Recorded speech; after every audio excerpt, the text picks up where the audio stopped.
ಜೀವದ ಹಂಗನ್ನು ತೊರೆದು ಮೀನುಗಾರರು ಮೀನುಗಾರಿಕೆ ವೃತ್ತಿಯನ್ನು ನಡೆಸ್ತಾರೆ. ಯಾಕಂತ ಹೇಳಿದರೆ ಆಳ ಸಮುದ್ರ ಮೀನುಗಾರಿಕೆ ನಡೆಸುವ ವೇಳೆ ಸಮುದ್ರದಲ್ಲಿ ಯಾವ ಟೈಮಲ್ಲಿ ಏನಾಗುತ್ತೆ ಅನ್ನುವಂಥದ್ದು ಯಾರಿಗೂ ಕೂಡ ಗೊತ್ತಿರೋದಿಲ್ಲ. ಯಾವುದೇ ರೀತಿಯಾದ ಅವಘಡಗಳು ಕೂಡ ಸಂಭವಿಸ್ಬೋದು. ಆದರೆ ಇಂಥ ಸಂದರ್ಭದಲ್ಲಿ ಆ ಮೀನುಗಾರನ ರಕ್ಷಣೆ ಮಾಡೋದಕ್ಕೆ ಅಂತೇಳಿ ಸ್ವತಃ ಮೀನುಗಾರರೇ ಒಂದು ಬೋಟ್ ಆ್ಯಂಬುಲೆನ್ಸನ್ನು ರೆಡಿ ಮಾಡಿದ್ದಾರೆ. ಸರ್ಕಾರಕ್ಕೆ ಈ ಹಿಂದೆ ಹಲವು ಬಾರಿ ಮನವಿ ಮಾಡಿದರೂ ಕೂಡ ಈವರೆಗೂ ಕೂಡ ಬೋಟ್ ಆ್ಯಂಬುಲೆನ್ಸ್ ರೆಡಿ ಆಗಿಲ್ಲ.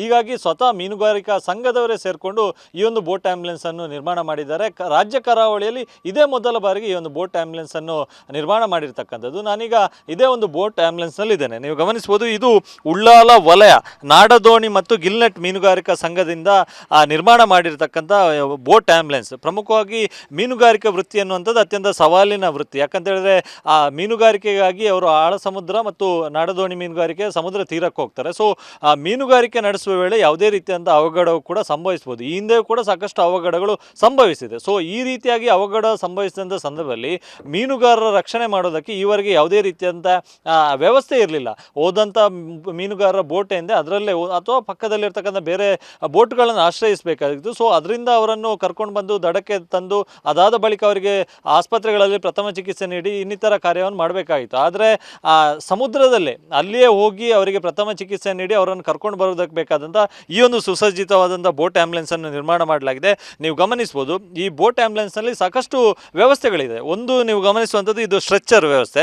ಯಾಕಂತ ಹೇಳಿದ್ರೆ ವ್ಯಕ್ತಿಯನ್ನು ಕರ್ಕೊಂಡು ಬರಬೇಕಾದ್ರೆ ಅವರನ್ನು ಅದಕ್ಕೆ ಬೇಕಾದಂಥ ಸ್ಟ್ರೆಚ್ಚರ್ ವ್ಯವಸ್ಥೆ ಕೂಡ ಇದೇ ಒಂದು ಬೋಟ್ ಆ್ಯಂಬುಲೆನ್ಸ್ನಲ್ಲಿ ಇದೆ.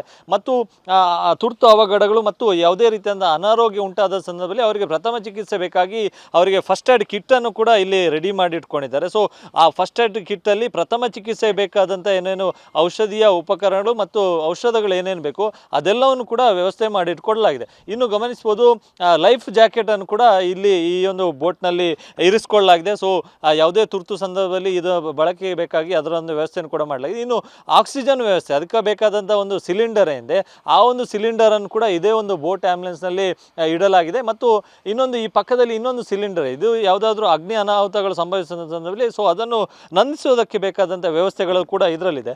ಇನ್ನು ಬೋಟ್ನ ಮುಂಭಾಗದಲ್ಲಿ ನೋಡೋದಾದರೆ ಒಟ್ಟು ಈ ಬೋಟ್ನಲ್ಲಿ ಸುಮಾರು 30ಕ್ಕೂ ಹೆಚ್ಚು ಜನ ಹೋಗ್ಬೋದು. ಸೊ ಏಕಕಾಲದಲ್ಲಿ ಪ್ರಯಾಣಿಸ್ಬೋದು, ಆ ಒಂದು ಸಾಮರ್ಥ್ಯ ಇದರಲ್ಲಿದೆ. ಇನ್ನು ಬೋಟ್ನ ಮುಂಭಾಗದಲ್ಲಿ ಒಂದು ಕೆಂಪು ದೀಪ ಏನು ಕಾಣಿಸ್ತಿದೆ. ಸೊ ಎಮರ್ಜೆನ್ಸಿ ಟೈಮಲ್ಲಿ ಅಂದರೆ ಸಮುದ್ರದಲ್ಲಿ ಯಾರನ್ನಾದ್ರೂ ಈ ರೀತಿ ಅವಘಡ ಆದಂಥ ಟೈಮಲ್ಲಿ ಅವರನ್ನು ಕರ್ಕೊಂಡು ಬರಬೇಕಾದ್ರೆ ಸೊ ಎಮರ್ಜೆನ್ಸಿ ಇರುತ್ತೆ.